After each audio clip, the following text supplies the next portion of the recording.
Hello, and welcome to TCN's Cloudcast, where we explore the latest trends and innovations in the contact center industry. Today, we're thrilled to have Emma Reynolds, UK Account Manager at TCN, here with us to share some of the highlights from TCN's first UK-based consumer survey. Let's see what your consumers really want and how that can help you achieve greater success moving forward. Welcome to Cloudcast, Emma. How are you today? Thank you. I'm very well, thank you. Hope you're good too. Yeah, I'm doing great. I'm super excited to have you today. I know you've been flying around the country doing some amazing work, so I'm just really grateful that you're able to take the time to join us. Today, I wanted to talk a little bit about the survey you recently published. Could you tell us a little bit about the survey and what your reason behind it was? Sure. Thank you, Spencer. The results of this survey are really insightful, especially for the collections industry. We had 2,000 people across the UK that were surveyed about their preferences when using a contact center. We collected data ranging from the region they lived in to what generation they are a part of, and we're able to find out trends that impact businesses every day. Yeah, that's great. I'd love to dive into some highlights from the survey, starting, with one of the big hitters, which is digital channels. Which digital channels do consumers prefer, right? That's the big question. And according to your survey, more than half of British people prefer to communicate by email when communicating with a company's customer service department. What does this mean for contact centers? Yeah, I mean this one didn't surprise me at all. We're in a world where digital and technology is growing so quickly, Yeah, which is amazing. It's exciting, but I feel like you can't take away that telephone conversations are very much needed. So just as an example, we have a couple of clients actually that are purely digital based. And they were primarily omni-channel, like email and text and web chats. And they actually realized that they did still need a dialer platform, a telephone service, in order to make calls to certain people. yeah, You do find that sometimes, vulnerable customers and some elderly customers still prefer to speak to someone on the telephone. right. Which actually leads me on to the human contact center interaction and how vital it is. The two most popular communication methods are talking to a live agent on the phone. In the statistics, it was around 39%, as well as online chatting with a live agent. So these statistics do show that there is still a huge desire for interaction with an actual human being. Yeah, no, you can definitely clearly see, the desire for the human interaction there, and as well as the increased use of email. But are there still groups of people that prefer other channels more, or is email just the future of all contact centers? So Gen Z, for example, they prefer email over text message. So email was around 53% and text message was 33%, as well as social media and online chat with a live agent, both at 30%. This is what you would expect from the younger generation. Gen Z are brought up in the more technical and digital way of life. I mean, I know when I was a child, my first phone was like a Nokia and it had like 10 buttons on it. Right. Yeah. So, with smartphones and apps and things now, it's definitely an easier way of life for the majority of people. Yeah, no, absolutely. I also remember the flip phone, the sliding phones. I mean, my Hmm. parents had the Nokia.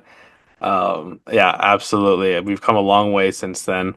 And I mean, it makes sense. I feel like as technology advances, I mean, it's just natural for the younger generation to keep up with that technological advancement. I also feel like another almost stereotype of younger generations is their lack of attention or attention span or patience. Didn't the survey mention something about that? Yeah, so I mean, there was a wait time tolerance. So 66% of British people are actually not willing to sort of wait on hold on the phone.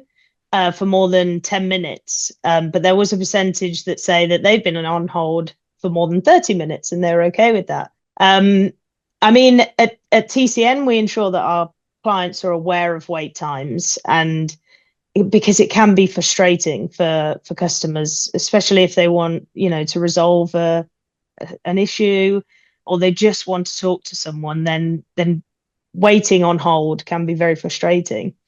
Yeah. Um, we also help with the IVR building process to keep that that wait time down. So not having 10 to 20 options on a welcome intro and things like that. We want to make it easy for the customer to be able to contact someone. Yeah, no, absolutely. I think that something you said there is very important is the setting the expectation, right? You're letting your customers know this is the reality of your wait time. We don't want to fudge it. We don't want to lie to you and say, hey, we'll get you in 1 minute and it's 30 minutes later. Set Mm-hmm. that expectation of this is what you're looking for. I know that wait times are, a major concern of the average consumer. I myself don't love to wait on hold for a long time, before I Mm-hmm. get help. But are there any other preferences you found while looking through the results? Yeah, the results reign supreme. So the ability of an agent to resolve a customer concern is important to British people, with 63% of them putting it as their top priority. Other important skills are agents being knowledgeable about the product or service and agents being pleasant to talk to. I think that makes a huge difference when you're on the phone to someone who cares. Sentiment is a huge thing, and hearing that in someone's voice can be so helpful. For the agents to have empathy. Um, it feels like your issues resolved as soon as possible. You're speaking to the correct person. They know what they're talking about. Um, I've been in the collections industry for 10 years, over 10 years now.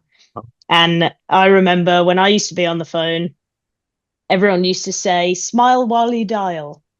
I used to think that's silly. What, no one can see me, but you can hear when someone's smiling. Even if you're Yeah, not, right. if you can't see them, and it does make such a huge difference. You can be comforted by someone on the phone. You can tell if they're engaged and understanding of you.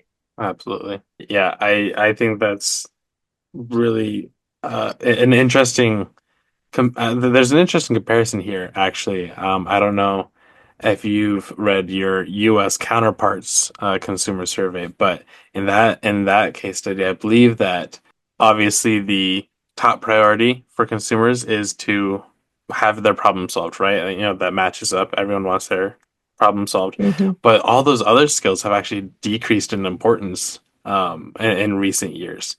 While in the UK, it looks like these things are still pretty important, and I wonder if we'll see a common trend where it declines in the future and it just is purely results based, or if it shifts in that way. So but I think currently the results definitely speak for themselves, and it's really good to have a target to aim for and being able to see those categories and rank them so that you can put into perspective a contact center's priorities, right? Solve the Hmm. problem, be a nice person while you do it, and it really will help with overall customer satisfaction. Yeah, absolutely. I mean, consistency is key. Um, as well, in the statistics we have, it shows that almost three in five are satisfied when contacting institutions such as banks, student loan organizations, mortgage companies, car loan organizations, and only 10% of people experience dissatisfaction when contacting these type of industries. Wow.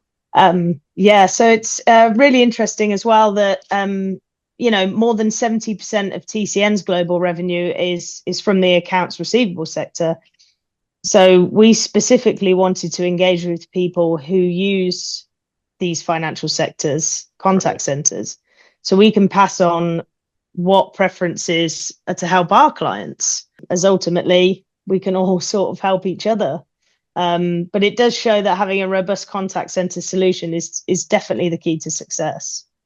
Yeah, it sounds like there is a clear key to success, like you said, and providing customers with positive experiences. And TCN, as well as financial institutions, have really got it figured out. Um, but what can providing these experiences do for your organization?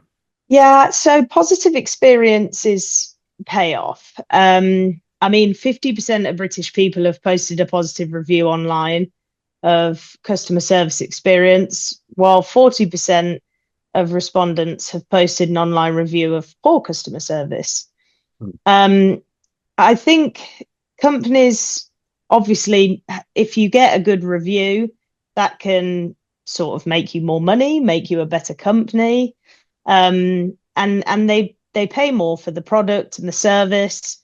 I, for one, as a customer of a product, I always look at reviews. You know, if I'm going to buy something, I'm like, oh, I better check the reviews on this, you know? A hundred Um, percent, yeah. yeah. So when it comes to posting a review of a positive or a negative experience of customer service in the UK, especially, it's actually quite evenly split between positive and negative. So yeah, they it can actually save you money in the long run and obviously boost the company as a whole. Yeah, I can absolutely see how ensuring that robust foundation can improve operations and experience for all parties. I know TCN prides themselves on customer service, so obviously you know what you're talking about. But we're coming to the end of our time here, and I just wanted to ask you if you have any parting words for our listeners, any advice or key points you want to have them walk away with. I think just to be positive, to support other companies, um, to have as much customer experience as possible. We've seen from the statistics that even though, you know, technology is looking to be the way forward, that it is still really important to offer all of those options. Because there'll be people that just prefer email or just prefer speaking on the phone. So it's really good as a business, as a whole, to have such a variation for your customers so they experience the best time with you. Yeah, thank you. That's great. And thank you so much for coming in and sharing, these highlights from the survey. We'll make sure to include a link to the survey for anyone who wants to download it, read it, pin it up on their wall. That will be down below in the comments of the video. But thank you. Thank you so much for coming in, Emma, and I hope you have a wonderful rest of your day. Thank you, Spencer. You too. Thank you for tuning into TCN's Cloudcast. We hope you gained valuable insights and perspectives on the ever evolving world of contact center software. Don't forget to subscribe for future episodes as we continue to explore cutting edge trends and innovations.